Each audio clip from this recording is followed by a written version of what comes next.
Hello guys, welcome to my channel. আজকে আমাদের বাড়িতে হচ্ছে গণেশ চতুর্থী স্পেশাল পনিরের মোদক। তার জন্য পনিরগুলোকে ফার্স্টে কেটে নিয়েছি।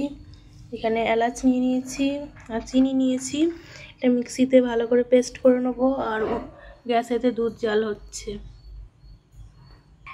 দেখুন বন্ধুরা, আমরা মিক্সিং জারেতে পনির কাটাগুলোকে এলাচ আর চিনিটাকে নিয়ে নিয়েছি। এবার এটা পেস্ট করে নেব। দেখুন বন্ধুরা, আমাদের পনির আর এলাচ চিনি পেস্ট করে নিলাম।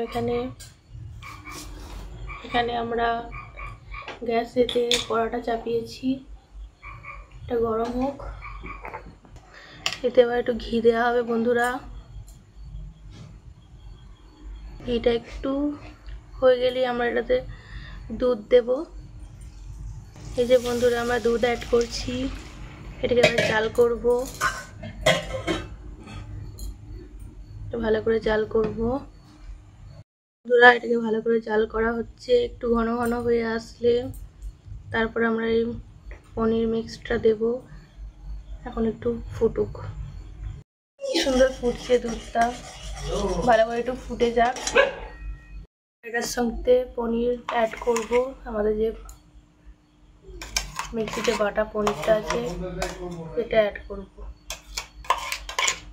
এইভাবে একটু ভালো করে মিক্সড করে নিতে হবে দুধের সাথে, যাতে গুটি গুটি না থাকে।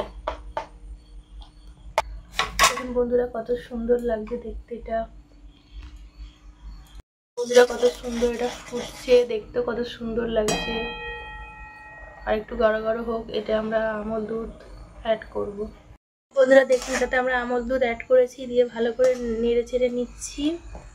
ভালো করে এটা জলটা মরে গেলে, যতক্ষণ না যাচ্ছে ততক্ষণই নেড়ে যাব বন্ধুরা। কি সুন্দর লাগে দেখতে জিনিসটাকে। আরও পাক করতে হবে এটা। যত পাক করবো তত সুন্দর হবে জিনিসটা।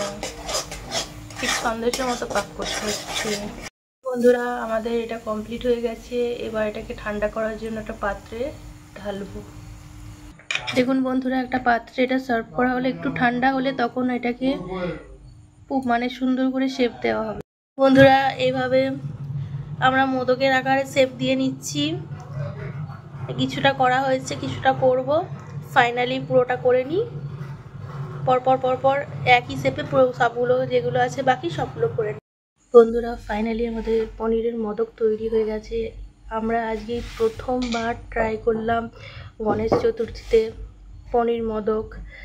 কেমন হয়েছে অবশ্যই আপনারা কমেন্টে জানাবেন। ভালো লাগলে চ্যানেলটি সাবস্ক্রাইব করে পাশে থাকবেন। এতক্ষণ ধরে ভিডিওটা দেখার জন্য ধন্যবাদ বন্ধু।